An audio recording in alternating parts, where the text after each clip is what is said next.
Malaysia will be in the global spotlight this October as 4 prominent world leaders are set to attend the 47 ASEAN Summit. And on world news, Israel's security cabinet has approved Prime Minister Benjamin Netanyahu's plan for the military to take control of Gaza City, located in the northern part of the Palestinian enclave.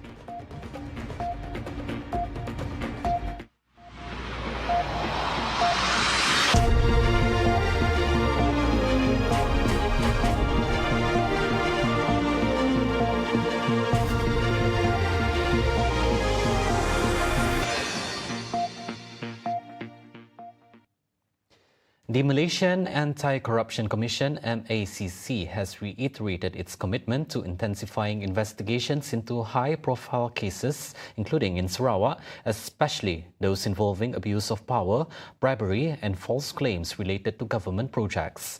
Its Chief Commissioner Tan Sri Azam Baki said the agency received strong support from the Sarawak government in efforts to combat corruption and enhance integrity in the state's administrative system. Antara perkara yang ditekankan oleh Yang Bagi Datuk Tinggi, beliau katakan sila teruskan jalankan siasatan terhadap mana-mana, terutama sekali penjawat awam yang melakukan kesalahan rasuah dan salah guna kuasa di negeri Sarawak. Tugas kami di sini adalah bagi memastikan perjalanan pentadbiran berjalan dengan baik, integriti dipertingkatkan di negeri Sarawak ini untuk kebaikan kerajaan negeri Sarawak dan juga rakyatnya. Terutama sekali saya selalu menekankan tentang kita nak mengelakkan ketirisan berlaku terhadap kewangan di negeri Sarawak ini supaya wang ini dapat dimanfaatkan untuk rakyat negeri Sarawak. He also explained that there has been no interference from the state government in any investigation process carried out by the MACC in Sarawak, praised the state's initiative in establishing the Sarawak Ombudsman Institution as an additional mechanism to strengthen its governance systems. Sebab ada negeri di Malaysia tidak ada ombudsman, hanya Sarawak saja. Yang saya secara peribadi menyokong penuh sebab semasa saya menjadi Ketua Suruhanjaya pada 2020, tak lama kemudian tu selepas COVID, kerajaan negeri Sarawak telah muter di idea untuk menubuhkan ombudsman. Saya kata saya setuju. Sebab di Sarawak ni pentingnya ombudsman. Kerana ombudsman ni adalah satu platform atau satu dipanggil satu bentuk badan yang ditubuhkan, organisasi ditubuhkan untuk melihat kepada isu-isu tentang tidak kepatuhan governance, tata kelola dan sebagainya. In a related development, MACC Chief Commissioner Tan Sri Azam Baki described the level of corruption in Sarawak as not alarming, attributing this to the firm leadership and clear political commitment of the state government, while noting that although corruption cases still occur, they remain within a moderate and controlled category. Okey, saya boleh katakan di Sarawak ini tidak kata membimbangkan, it's moderate. Okay. He further added that the effectiveness of anti-corruption efforts in Sarawak is largely attributed to the leadership of its Premier, Datuk Tan Sri Abang Johari Junopang. Pertama sekali, saya boleh katakan di sini dari segi leadership. Okay, dari segi kepimpinan, terutama sekali Ketua Menteri, iaitu Datuk Tinggi Premier dalam memimpin kerajaan ini. Apa-apa pun, kalau tidak ada political will, saya terus terang mengatakan mana-mana ada ucapan saya, sekiranya tidak ada political will maka tidak akan berjalan. Tidak akan terlaksanalah untuk pelaksanaan segala amanah yang telah diberikan. Ada political will, maka senang kita menjalankan tugas. A total of 373 summonses were issued by the Sarawak Road Transport Department JPJ during the 3/2025 multi-agency integrated operation conducted simultaneously along the Samarahan-Kuching Road and Kuching-Samarahan Road on Thursday.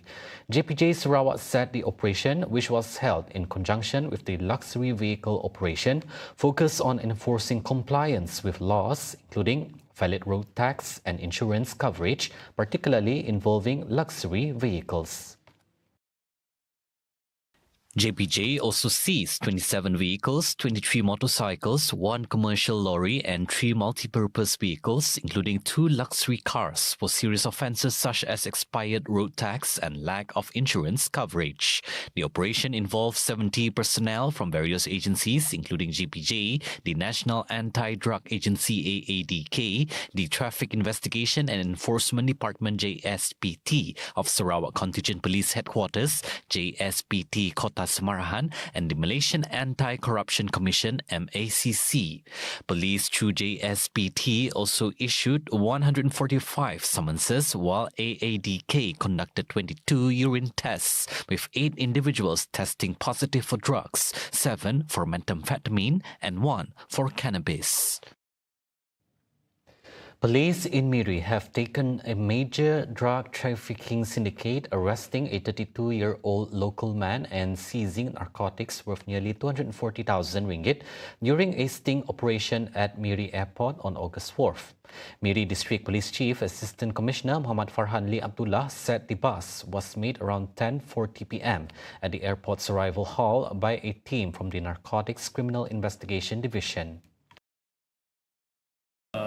Pemeriksaan ke atas satu batch galas yang dibawa oleh suspek, maka apabila beg dia dibuka, dalam tu mengandungi 6,400 gram dada jenis methamphetamine dan juga 66.7 gram dada disyaki jenis ganja. A preliminary urine test came back positive for methamphetamine, and Farhan says the suspect had a prior criminal record under the 1952 Dangerous Drugs Act. Investigators believe the syndicate's modus operandi involves sourcing drugs from members based in Peninsular Malaysia, then shipping them to Miri for distribution in local markets. Memperolehi dada bekalan daripada Semenanjung dan menggunakan suspek sebagai lokal Sarawak sebagai transporter daripada KL, bawa menggunakan flight untuk tiba di airport Miri. Dan setiap kali transporter ni diberikan upah, iaitu 8,000.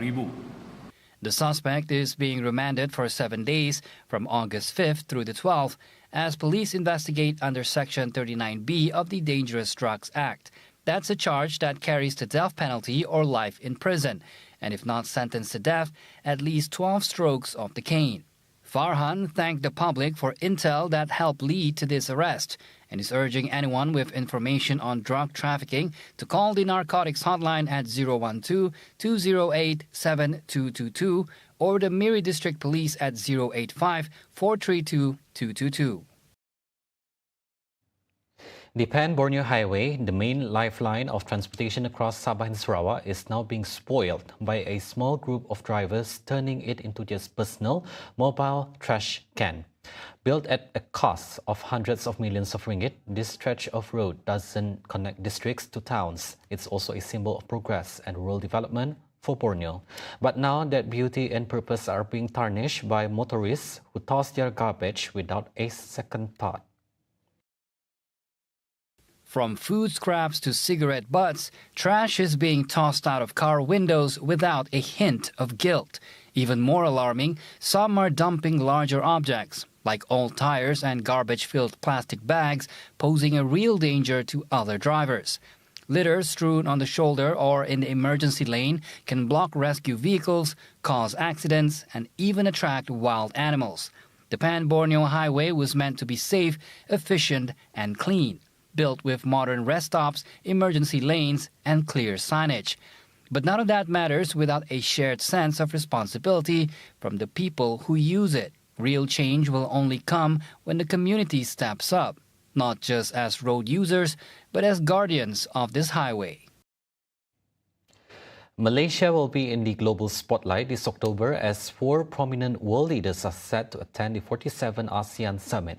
Prime Minister Datuk Seri Anwar Ibrahim is calling this year's summit the largest and most high-profile gathering ASEAN has ever hosted, bringing together major world powers and the region's key strategic dialogue partners. We look forward to welcoming the heads of governments of ASEAN and our dialogue partners, including United States President Donald Trump and I believe President JINPIng of China. In addition, we have received positive indications of attendance from Brazilian President Lula da Silva and South African President Cyril Ramaphosa, who currently holds the BRICS and the G20 presidencies, respectively. Anwar stresses that the real challenge isn't just getting these world leaders here, it's making sure they leave with meaningful outcomes and valuable experiences. He said that with the world's eyes on Malaysia and ASEAN, this is a challenge that must be met with the highest level of preparation and diplomacy.